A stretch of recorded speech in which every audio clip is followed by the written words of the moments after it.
কে NDM কর্তৃক আয়োজিত আজকের ইফতার মাহফিলের সম্মানিত সভাপতি জনাব চেয়ারম্যান এনডিএম ববি হাজ্জাদ, উপস্থিত এনডিএম এর অন্যান্য সকল নেতৃবৃন্দ এবং আমার সামনে উপস্থিত সকল আমন্ত্রিত অতিথিবৃন্দ, আসসালামু আলাইকুম। ইফতার খুব বেশি দেরি নেই। আহ, কাজেই খুব ভালো লম্বা কথা হয়তো ভালো লাগবে না। আমার আগে বিভিন্ন ব্যক্তিবর্গ বক্তব্য রেখেছেন। এখানে মূলত যারা বক্তব্য রেখেছেন সকলেই রাজনৈতিক বক্তব্য রেখেছেন। এখানে আমার কিছুক্ষণ আগে মাহাদি আমিন একটি বক্তব্য রেখেছে এবং তার একটি কথাই সে বলেছে, যেহেতু এখানে আমরা মূলত রাজনৈতিক নেতৃবৃন্দ বা রাজনৈতিক কর্মীবৃন্দ এখানে উপস্থিত আছি, স্বাভাবিকভাবেই অনেকগুলো দল আমরা এখানে আছি এবং স্বাভাবিকভাবে প্রত্যেকটি দলের আদর্শ তো একদম এক হবে না, অবশ্যই আলাদা আলাদা কিছু আছে।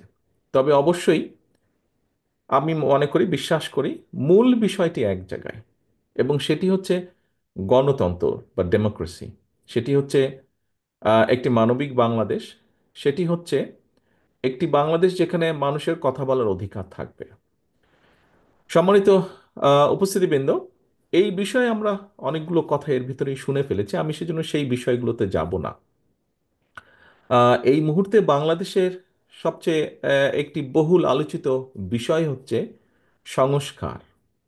আমরা এখানে যেই রাজনৈতিক দলগুলো আছি, এই রাজনৈতিক দলগুলো বিগত 15 বছর ধরে, মোটামুটি এখানে উপস্থিত সকল রাজনৈতিক দলগুলো আমরা বিগত 15 বছর ধরে আন্দোলন সংগ্রাম করেছি আমাদের হারিয়ে যাওয়া বা ডাকাতি করে নেওয়া অধিকারকে প্রতিষ্ঠিত করার জন্য, জনগণের সেই অধিকার। সেটাতে আমরা পার্টলি আলহামদুলিল্লাহ সাকসেসফুল হয়েছি। আমি আমি আমি একজন রাজনৈতিক কর্মী হিসেবে মনে করি। এখন বিভিন্ন আলোচনা চলছে সংস্কারের, বিভিন্ন সংস্কার বলতে আমরা যা যা যেখান থেকে যার যার অবস্থান থেকে বুঝি সেই আলোচনাগুলি চলছে। আহ, যেই কথাটি বলছিলাম যে আমরা রাজনৈতিক দলগুলো এখানে যারা আছি, ছোট বড় মাঝারি যেভাবেই বলি না কেন, বিষয় সেটি নিয়ে, বিষয় হচ্ছে রাজনৈতিক দলগুলো আমরা আন্দোলন সংগ্রাম করেছি এই দেশের মানুষকে মুক্ত করার জন্য, একটি পরিবর্তনের জন্য, ভালো একটি পরিবর্তনের জন্য, মানুষের অধিকার, ভোটের অধিকার, কথা বলার অধিকার যেভাবে বলি সেটিকে প্রতিষ্ঠিত করার জন্য। প্রিয় আমন্ত্রিত উপস্থিতিবৃন্দ, অতিথিবৃন্দ, আহ, আমরা যারা আন্দোলন করেছি সেই দলগুলো কম বেশি অনেকগুলো দল একসাথে বসে আমরা 31 দফা উপস্থাপন করেছি জাতির সামনে। সেই 31 দফা আমরা আজ থেকে প্রায় 2.5 বছর আগে, মোটামুটি কম বেশি 2.5 বছর আগে উপস্থাপন করেছি, যখন অনেকেই বলেননি সংস্কারের কথা। আমরা যেই স্বৈরাচারের বিরুদ্ধে আমাদের দলগুলোর শত শত হাজারো নেতাকর্মী গুম খুনের শিকার হয়েছে, অত্যাচারিত নির্যাতন হয়েছে, সেই সেই স্বৈরাচারের বিরুদ্ধে রক্তচক্ষুকে উপেক্ষা করে আমরা সংস্কারের প্রস্তাব জাতির সামনে উপস্থাপন করেছি।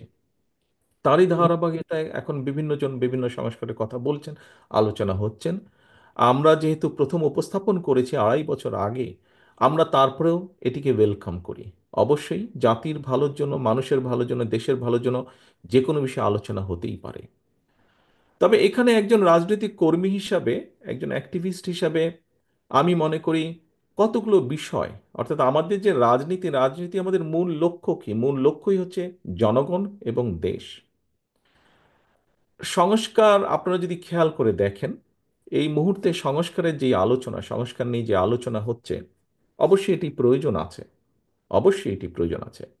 আহ, বাংলাদেশের যে সংসদ ব্যবস্থা, সংসদীয় ব্যবস্থা, এটি এক কক্ষ আছে, এটি দ্বিকক্ষ হলে কি কি ভালো হতে পারে, সেটি নিয়ে আলোচনা হচ্ছে। সেটির পক্ষে বিপক্ষে সবই মতামত আছে।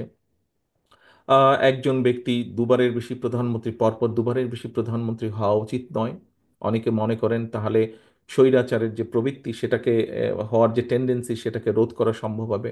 অবশ্যই এই প্রস্তাবনা বিএনপির পক্ষ থেকেই সর্বপ্রথম গিয়েছে, এটি নিয়ে আলোচনা হয়েছে। তত্ত্বাবধায়ক সরকার ব্যবস্থা নিয়ে আলোচনা হয়েছে। আমরা বলেছি আমরা ইনশাল্লাহ জনসমর্থন পেলে, সরকার গঠনে সক্ষম হলে বিএনপি এই কাজগুলো করবে যেগুলো জনগণের চাহিদা, সাংবিধানিক দৃষ্টিকোণ থেকে। রাষ্ট্রপতি প্রধানমন্ত্রী ক্ষমতার ভারসাম্যর বিষয়ে আলোচনা হয়েছে, প্রস্তাবনা এসেছে, এই বিষয়গুলো চিন্তা ভাবনা হয়েছে। কিন্তু একটু আগে যে কথাটি বললাম, আমরা রাজনীতি করি কাকে ঘিরে? রাজনীতিতে করি এই জনগণকে ঘিরে, এই দেশের জনগণকে ঘিরে। আমরা রাজনৈতিক দলগুলো শুধু এইগুলার ব্যাপারে প্রস্তাবনা দিয়েছি, দেওয়াটাই উচিত, দেওয়াটাই স্বাভাবিক। কিন্তু কেন আমরা রাজনৈতিক দলগুলোর অবস্থান থেকে আরো কিছু বিষয়ে প্রস্তাবনা উপস্থাপন করছি না? আমি তো মনে করি একজন রাজনৈতিক কর্মী হিসাবে যে সমান গুরুত্বপূর্ণ ক্ষেত্র বিশেষে আমরা যেগুলো নিয়ে আলোচনা করি তার থেকে দুই চারটি আমি আপনাদের সামনে উল্লেখ করতে চাই। ক্ষেত্র বিশেষে সেগুলো আরো গুরুত্বপূর্ণ। যেমন এই মুহূর্তে যদি আমরা পত্রিকা খুলি, পত্রিকায় আমরা, টেলিভিশনের পর্দায়, পত্রিকার পাতায় কি দেখি? আমরা আমরা দেখি নিত্য প্রয়োজনীয় দ্রব্যের বা নিত্য প্রয়োজনীয় যে কোনো জিনিস, সেটি খাবার জিনিস হোক, পোশাক আশাক হোক, যেটাই হোক, মানুষের যেটা নিত্য প্রয়োজনীয় বিষয়, সেটি নিয়ে কি পরিমাণ কষ্ট যন্ত্রণায় আছে এদেশের অধিকাংশ মানুষ। আমরা কেন রাজনৈতিক দলগুলো ডিবেট করছি না যে জনগণের রায় আমার পক্ষে আসলে আমি কিভাবে এই ব্যবস্থাটাকে হ্যান্ডেল করব, কিভাবে এই ব্যবস্থাটাকে ডিল করব, আমি কিভাবে নিত্য প্রয়োজনীয় যে দ্রব্য তার মূল্য আমি মানুষের সহনশীলতা ক্রয় সীমার ভেতরে রাখবো। এখন এটিকে যদি রাখতে হয় তাহলে আমাদেরকে বাজার ব্যবস্থাকে কিভাবে আমরা সাজাবো, এটিকে যদি তাই করতে হয় তাহলে কিভাবে উৎপাদন বাড়াবো আমরা? কেন আমরা এই বিষয়টা নিয়ে আলাপ করছি না? আমি মনে করি বাংলাদেশ জাতীয়তাবাদী দল তার পূর্ব অভিজ্ঞতা থেকে মনে করে যে এই বিষয়গুলো আমাদের অবশ্যই অ্যাড্রেস করা উচিত জাতির সামনে। শুধু তত্ত্বাবধায়ক সরকার ব্যবস্থা, শুধু সাংবিধানিক ব্যবস্থা, শুধু ভোটের ব্যবস্থা, বিভিন্ন ব্যবস্থা, সেগুলো যেরকম আলোচনা হওয়া উচিত, তার থেকে বেশি আলোচনা হওয়া উচিত বা সমান পরিমাণ অন্তত আলোচনা হওয়া উচিত কিভাবে মানুষের এই সমস্যার সমাধান করবে, কোন দল কিভাবে করবে। প্রিয় উপস্থিতিবৃন্দ, আমি মনে করি এই আলোচনা নিত্য প্রয়োজনীয় দ্রব্যের বিষয় যেমন উৎপাদন ব্যবস্থা, বাজার ব্যবস্থা, এটি নিয়ে যেরকম আলোচনা করা উচিত, এটি নিয়ে যেরকম প্রস্তাবনা থাকা উচিত, প্রস্তাবনা থাকা উচিত, ডিবেট হওয়া উচিত বিভিন্ন রাজনৈতিক দলের মধ্যে, যে একজন নাগরিকের 20 কোটির প্রায়, আমরা সবাই জানি জনসংখ্যা কোনোভাবেই 20 কোটির কম নয় এই দেশে। 20 কোটি জনসংখ্যা বহুল একটি দেশের মানুষের একটি প্রাইমারি প্রয়োজন হচ্ছে মিনিমাম চিকিৎসা ব্যবস্থা। আমরা কেন আমাদের রাজনৈতিক দলগুলো চিকিৎসা ব্যবস্থা কিভাবে জনগণের মিনিমাম চিকিৎসা ব্যবস্থা আমরা নিশ্চিত করব, সেই বিষয়গুলো কেন আমরা তুলে ধরছি না? সেটি কি সংস্কার নয়? আমি যে বাজার ব্যবস্থা, যে উৎপাদন ব্যবস্থার কথা বলেছি, সেটি কি সংস্কার নয়? শুধু একজন ব্যক্তি পরপর 2বারের বেশি প্রধানমন্ত্রী হবে না, এইটি আইন করে রোধ করাটাই কি শুধু সংস্কার? শুধুমাত্র তত্ত্বাবধায়ক নির্বাচনের সময়, জাতীয় নির্বাচনের সময় তত্ত্বাবধায়ক সরকার ব্যবস্থা করতে হবে, অবশ্যই করতে হবে নিরপেক্ষ নির্বাচনে, কিন্তু সেটি কি শুধু সংস্কার? বাজারের ব্যবস্থা, চিকিৎসা ব্যবস্থা, এটি কি সংস্কার নয়? আমি তো একজন রাজনৈতিক কর্মী হিসেবে মনে করি এটিও সংস্কার ব্যবস্থা। আমাদের আমাদের ডাইরেকশন থাকতে হবে, আমাদের প্ল্যান থাকতে হবে, আমাদের তুলে ধরতে হবে জনগণের সামনে যে আমি জনগণের রায় যদি সমর্থন পাই, আমি চিকিৎসা ব্যবস্থার জন্য এই করতে চাই যেখানে জনগণের মিনিমাম চিকিৎসা সুবিধা দেওয়া সম্ভব হয়। প্রিয় আমন্ত্রিত অতিথিবৃন্দ, সংস্কারের তো আরেকটি বিষয় আছে। এই 20 কোটি মানুষের দেশে আমাদের ভবিষ্যৎ প্রজন্ম আছে। আমরা যদি আমাদের ভবিষ্যৎ প্রজন্মের সঠিক শিক্ষা ব্যবস্থা যদি গড়ে তুলতে সক্ষম না হই, তাহলে কি করে আমাদের পক্ষে সম্ভব এই দেশকে সামনে এগিয়ে নিয়ে যাওয়া, কি করে সম্ভব একটি সমৃদ্ধশালী দেশকে গড়ে তোলা? অবশ্যই আমাদের এই বিষয়ে ডিবেট থাকা উচিত। অন্তত এই বিষয়ে আমাদের শুধু ডিবেট নয়, প্রত্যেকটি দলের পক্ষ থেকে একটি কর্ম পরিকল্পনা থাকা উচিত যে আমরা কি ধরনের শিক্ষা ব্যবস্থা, আমরা বলি অনেক সময় বক্তব্যের মধ্যে বলি উৎপাদনমুখী শিক্ষা ব্যবস্থা। ফাইন, যদি উৎপাদনমুখী শিক্ষা ব্যবস্থা হয়ে থাকে তাহলে সেটি কি আরো একটু ডিটেইল আমাদেরকে করা উচিত। বিভিন্ন দলের উচিত হবে এটি একটি সংস্কার অবশ্যই, যে শিক্ষা ব্যবস্থাকে ঢেলে সাজানো বা শিক্ষা ব্যবস্থাকে আমরা কিভাবে দেখতে চাই। আমি আরেকটি সংস্কারের কথা বলতে চাই প্রিয় সহকর্মীবৃন্দ বা প্রিয় আমন্ত্রিত অতিথিবৃন্দ। সেটি হচ্ছে আহ, প্রথমেই আমি বলেছি উৎপাদন বৃদ্ধি করা প্রয়োজন। উৎপাদন বৃদ্ধি করতে হলে মূলত যদি আমরা দেখি উৎপাদনকে, তাহলে অবশ্যই আমাদেরকে কৃষির উৎপাদন বৃদ্ধি করতে হবে। 20 কোটি মানুষকে যখন আপনার খাদ্য সংস্থান যদি করতে হয়, 20 কোটি মানুষের খাদ্য সংস্থান, যেটি খাদ্য পণ্য দ্রব্য মূল্য সব কিছুকে যদি, দ্রব্যকে যদি সহনশীলতার মধ্যে রাখতে হয়, সাপ্লাই যদি রাখতে হয় তাহলে অবশ্যই আমাদের কৃষির উৎপাদন বৃদ্ধি করতে হবে। কৃষির উৎপাদন কিভাবে আমরা বৃদ্ধি করব? শহীদ রাষ্ট্রপতি জিয়াউর রহমান শুধুমাত্র খাল খননের মাধ্যমে কৃষককে অনেক কয়েকটি কাজ করেছিলেন, কিন্তু খাল খননের মাধ্যমে যেই জমিতে এক ফসলই হতো সেখানে দুটি ফসল হয়েছে, সঠিক সময়ে পানি সরবরাহ করার মাধ্যমে। যে জমিতে দুটি ফসল হতো সেখানে তিনটি হয়েছে। খাল খননের মাধ্যমে বন্যাকে নিয়ন্ত্রণ করা সম্ভব হয়েছে। বন্যাকে নিয়ন্ত্রণ করার মাধ্যমে দেশে যেটি হয়েছে, কৃষক প্রতি বছর ক্ষতিগ্রস্ত হয়নি, ফলে ধীরে ধীরে কৃষকের অর্থনৈতিক মেরুদণ্ড মজবুত হয়েছে। আমন্ত্রিত অতিথিবৃন্দ, সম্মানিত অতিথিবৃন্দ, আপনাদের কি একবারও মনে হয় না যে যেই কথাটি মাত্র আমি বললাম, খাল খনন থেকে শুরু করে কৃষির কিভাবে উৎপাদন বৃদ্ধি করা যায়, এগুলিও সংস্কার? আমি তো মনে করি একজন রাজনৈতিক কর্মী হিসেবে এটি অনেক বড় একটি সংস্কার। একই সাথে যদি আমরা চিন্তা করি, একই সাথে যদি আমরা চিন্তা করি, বাংলাদেশের ঢাকা শহরের পাশেই আছে আরশোলি। আপনারা দেখেছেন এখানে কতগুলো ইন্ডাস্ট্রি আছে, এছাড়াও বিভিন্ন জায়গায় ইন্ডাস্ট্রি আছে। আমাদেরকে শিল্পের বিষয়ে বোধহয় চিন্তা করা উচিত। কিভাবে উদ্যোক্তাদেরকে আমরা একটা স্টেবল সিচুয়েশন দিতে পারি, যাতে উদ্যোক্তারা উদ্যোগ গ্রহণের মাধ্যমে এই দেশে শিল্প স্থাপন করতে পারেন, তাদেরকে নিরাপত্তা দেওয়া সম্ভব হয়। অবশ্যই এটি একটি সংস্কার। একই সাথে সেখানে যেই শ্রমিকরা কাজ করবেন, সেই শ্রমিকদেরও কিভাবে তাদের ন্যায্যতা নিশ্চিত করা যায়। আমি তো মনে করি একজন রাজনৈতিক কর্মী হিসেবে এটি অন্যতম একটি বড় সংস্কার। এই সংস্কারটিও আমাদের করা প্রয়োজন। এখানে অনেক সমস্যা আছে, কিন্তু এই বিষয়গুলোকে আমাদের অ্যাড্রেস করা প্রয়োজন।